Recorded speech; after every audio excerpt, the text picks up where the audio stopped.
अब प्रेम मूर्ति श्री श्याम सुंदर की कथा सुनो।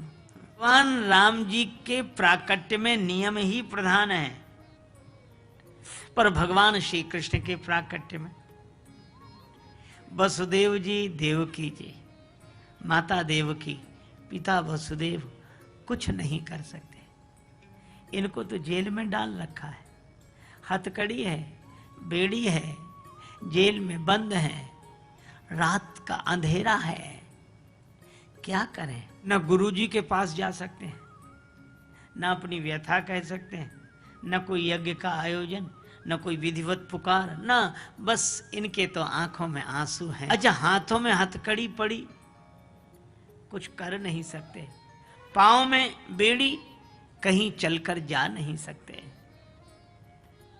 बस केवल पुकार रहे हैं। और भगवान भी कैसे विलक्षण, ये प्रेम मूर्ति श्री श्याम है। मोहन प्रेम बिना नहीं मिलता, चाहे कर लो कोटि उपाय। भगवान श्री राम तो इतनी मर्यादाओं के बाद, इतने नियम के बाद मिले, पर भगवान श्री कृष्ण ने तो प्रातः काल की भी प्रतीक्षा नहीं की, रात्रि के अंधेरे में, और उस अंधेरे में जहां अपने को अपना सहारा नहीं दिखता, अपने को अपना हाथ भी न दिखता हो, जहां निराशा का घोर अंधकार हो, उस अंधकार में ही भगवान केवल पुकारने से प्रकट हो जाते हैं। ये प्रेम मूर्ति श्री श्याम है। भगवान प्रकट हुए। अच्छा देखो कितनी अद्भुत बात, रात्रि के अंधेरे में आए।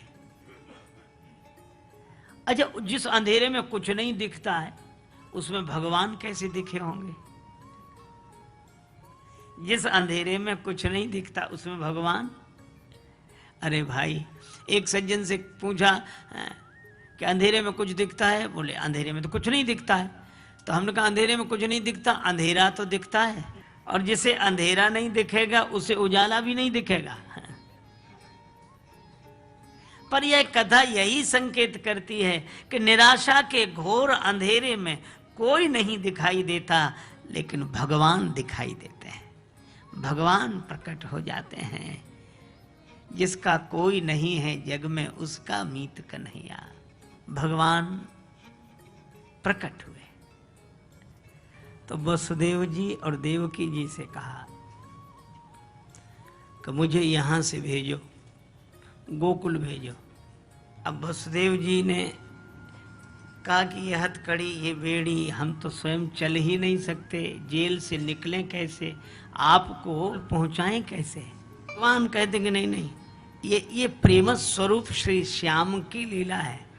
वे कहते हैं कि हम तुम्हारे कृपा करने इस रूप में नहीं आए ताकि तुम यह अनुभव करो कि ये ना आते तो हमारा क्या होता है। अरे हमको तो पहुंचाने वाले तुम ही हो, हम लाचार तुम नहीं, हम हैं, और हमें पहुंचाओ। अब वसुदेव जी ने कहा कि हमारी हथकड़ी, बेड़ी और ये, तो भगवान श्री कृष्ण ने बड़ी सुंदर बात कही। कहने लगे कि तुम अपने सिर पर हमें बिठा लो, सारे बंधन कट जाएंगे, एक भी बंधन नहीं रहेगा, न हथकड़ी रहेगी, न बेड़ी रहेगी, कुछ नहीं रहेगा, तुम केवल हमें अपने सिर पर बिठा लो। और कितनी सुंदर बात भगवान ने कही। भगवान कहते हैं कि तुम हमें सिरोधार्य कर लो, अपने सिर पर हमें बिठा लो, तो सारे बंधनों से मुक्ति हो जाएगी, कोई बंधन नहीं रहेगा। भगवान को सिर पर बिठा। देखो हम लोग कभी कभी कहते हैं ना, सप्ताह भर बीत जाता है, सोमवार, मंगलवार, बुधवार, गुरुवार, शुक्रवार, शनिवार, छुट्टी नहीं होती। एतवार आया छुट्टी। अरे जीवन में भी एतवार आ जाए कि हम भगवान को सिर पे बिठा लेंगे तो सारे झंझटों से मुक्ति, छुट्टी। और सचमुच जैसे ही, अच्छा भगवान को बिठाएं कैसे? एक वो सूप जिससे हम अनाज साफ करते हैं, छाजड़ा बोलते हैं उसको कहीं कहीं, बांस की लकड़ी से बना हुआ होता है? उसमें भगवान को रखा। अब ये बड़ी अद्भुत बात है, भगवान सूप में ही रहते हैं। क्यों? श्री कबीरदास जी कहते हैं, साधु ऐसा चाहिए जैसे सूप सुभाए, सार सार को गही रहे, थोथा दे उड़ाए। सार को ग्रहण करे, थोथे को उड़ा दे। अच्छा, एक होती है चलनी, पतले पतले तारों से बनती है, टीन आसपास लगा, उसमें आटा साफ करते हैं। तो माताएं जैसे उसमें आटा डालती हैं, उसको ऐसे ऐसे हिलाती हैं, सार सार सब नीचे कूड़ा करकट सब इकट्ठा। तो चलनी कूड़ा करकट को इकट्ठा करती है और सूप सार सार को इकट्ठा करता है। हमारे आपके जीवन में भी दो ही तरह के लोग होते हैं। कुछ लोग सार को ग्रहण करते हैं, फूलों को लेते हैं, कांटे छोड़ देते हैं, और कुछ लोग तो केवल कांटों को ही ग्रहण करते हैं, फूलों को छोड़ देते हैं।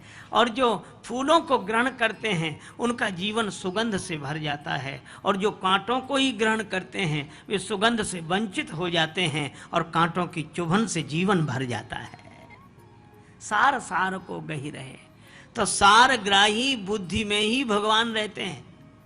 भगवान ने कहा इसी में बैठूंगा, और इसमें बिठा के भगवान को सिर पर रख लिया। हमारे ब्रज में, वृंदावन में ये लीलाएं गाई जाती हैं, भक्त लोग बड़े प्रेम से गाते हैं। गजब करी डारे रिया कारी कामरी भारे ने। एक भक्त ने कहा, देन चहे करतार जिन्हें सुख सो तो रहीम टरे नहीं टारे, उद्यम पौरुष कीने बिना धन आवत आप ही हाथ पसारे, देव रटे अपनी अपना विधि के परपंच न जात निहारे, और बेटा भयो वसुदेव के धाम और दुंदु भी बाजत नंद के द्वारे। कहीं जन्म कहीं जन्मोत्सव। कहते हमें वहां पहुंचाओ, गोकुल पहुंचाओ। अच्छा, कहां पहुंचाओ? वहां लोग जाकर प्रतीक्षा कर रहे हैं कि पधारो प्रभु, आइए आइए। इन लोग वसुदेव जी ने और देव की माता ने तो पुकारा भी, गोकुल वाले तो पुकार ही नहीं रहे, वे तो सो रहे हैं, गहरी नींद में सो रहे हैं। अब सोने वाले के पास पहुंच जाना मर्यादा थोड़ा ही है,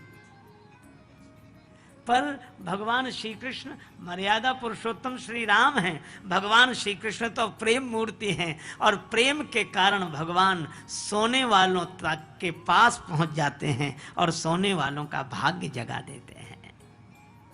हमें भेजो, रात में ही सिर पर रखकर जैसी वसुदेव जी चले, इसको बोलते हैं कृपा अकारण होती है। इसीलिए भगवान अकारण करुणा वरुणालय कहलाते हैं। बंधन में पड़े हुए प्राणियों के पास पहुंच जाना, ये भगवान प्रेम मूर्ति श्याम की महिमा है, और सोए हुओं के पास पहुंच जाना, यही प्रेम मूर्ति श्याम की महिमा है। सारे बंधन खुल गए। अब जैसे ही चले जमुना जी, अब जमुना जी भी बढ़ती जाएं और वसुदेव जी भी बढ़ते जाएं। किसी ने कहा ये धारा बढ़ती जा रही है, तुम्हें डुबो देगी, धारा बढ़ रही है। वसुदेव जी ने कहा कि हम धारा नहीं देख रहे हैं, हम तो उसका ध्यान कर रहे हैं जिसको सिर पे बिठाया है। खुली छतों के चिराग कब के बुझ गए होते, खुली छतों के चिराग कब के बुझ गए होते, कोई तो है जो हवाओं के हाथ थामे है। भगवान हमारे सिर पर है, भगवान का भरोसा है। श्री सीता जी को डराने आया, तलवार निकाल ली, अपशब्द कहे। अब श्री सीता जी तो भगवान नाम स्मरण कर रही हैं, राम राम रटने वाली वैदेही माता के सामने, और कोई इस तरह बोले, और यह दृश्य देखकर कोई भजन करेगा भी क्यों? कई बार लोग कहते हैं कि महाराज बड़े दुखी हैं, उनसे पूछो, दुखी हो? हाँ, भगवान का भजन किया करो। कहते महाराज जब भजन नहीं करते थे तब थोड़े सुखी भी थे, जब से भजन शुरू किया तब से और ज्यादा दुखी है, और ज्यादा परेशान है। अच्छा, आजकल तो लोग कहने लगे भजन करने वाले बड़े दुखी रहते हैं। बात सही होते हुए भी इसमें एक विशेषता है। वह यह, सीता जी के सामने रावण बाद में आया, लेकिन हनुमान जी पहले आ गए। और इसका अर्थ है कि भजन करने वाले के जीवन में प्रतिकूल परिस्थितियां बाद में आती हैं, भगवान की कृपा पहले आ जाती है। हनुमान जी पहले आए, लेकिन विलक्षणता यह है कि कृपा सिर पर होती है, छिपी होती है, इसलिए दिखाई नहीं देती। परिस्थिति सामने होती है, इसलिए दिखाई देती है।